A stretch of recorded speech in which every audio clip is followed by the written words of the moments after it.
फारिस साहब ये क्योंकि हमने ऐसे मामला देखे भी हैं जिस तरह से उन्होंने पार्लियामेंट में खड़े होकर पीपल्स पार्टी के चेयरमैन बिलावल भुट्टो ने ये बात की कि भाई आपकी पॉलिसीज़ जो हैं जरदारी साहब को मुखातिब किया और मियां नवाज शरीफ साहब को कि उनकी वजह से मुझे और मरियम को आगे सफ़र करना पड़ेगा। और फिर उन्होंने इंतखाबात के मामले पे भी हमने देखा कि पीपल्स पार्टी ने जो एक स्टैंड लिया हुआ था कि जी बर वक्त इलेक्शंस होने चाहिए, उस पर फिर एक ट्वीट सामने आती है आसिफ अली जरदारी साहब का जो बयान सामने आता है कि जनाब हमें इलेक्शन कमीशन पर पूरा एतमाद है और इस वक्त जो मईशत है वो हमारा सबसे हम देख रहे हैं कि टॉप प्रायोरिटी है। और फिर हमने अब देखा कि ये बिलावल साहब ने कह दिया जी वज़ीर आज़म आपने बनाया, इसका मतलब बिलावल साहब एक चेहरा ही है, अभी तक आसिफ अली जरदारी ही पीपल्स पार्टी को चला रहे हैं और अहम फैसले वही ले रहे हैं। मैं एक खबर ब्रेक करता हूँ आपके सामने। जी जी, असल खबर है वो पीपल्स पार्टी के बारे में नहीं है। अच्छा, एक दफ़ा ज़ाती तौर पर जनाब मियाँ शहबाज शरीफ मुझे ज़ाती तौर पर एक गुफ्तगू हो रही थी, हमारी 1-on-1 गुफ्तगू हो रही थी, तो मुझे कहने लगे कि मैं ख़ानदान का बागी था और मेरा ख़ानदान तो भुट्टो साहब के शदीद मुखालिफ था। अब भुट्टो साहब इक़्तिदार में नहीं है, तब की बात है, लेकिन मैं जाता था और PSF के लड़कों के साथ चला जाता था और जाकर भुट्टो साहब से खुफिया मिला करता था। मेरी उनसे मुलाकातें होती थीं और मुझे उनके इनकलाबी ख़यालात बहुत पसंद आते थे। तो इस तरह की चीज़ें पसंद और नापसंद उधर भी होती है, इधर भी होती है। लोग कुछ चीज़ों को किस तरह से आइडलाइज करते हैं ये भी होता है।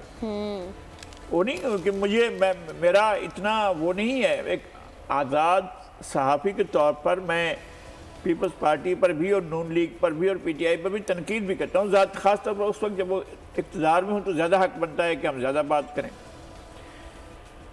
तो ये जो तर्ज़ अमल है सियासत का कि लोगों के अपने आइडियाज़ होते हैं, अपने आइडियल्स होते हैं, अपने तस्वुरात होते हैं, उस पर कायम नहीं रहते हैं। जैसे आमिर साहब ने कहा कि एक ऐसा आपको आता है कि हक़ाइक़ ग्राउंड के जो ज़मीनी हक़ाइक़ हैं उनको सामने रखें और फिर देखेंगे आगे क्या है।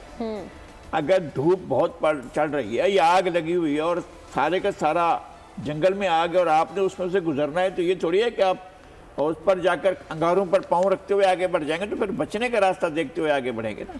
जी, सियासत में कांटे बिछे हुए हैं और उन सियासत में कांटों से बचकर चलना जो है ये तो महारत की बात होती है कि कैसे आप चलें और फिर अपनी मंजिल तक भी पहुँचे, ये भी होता है।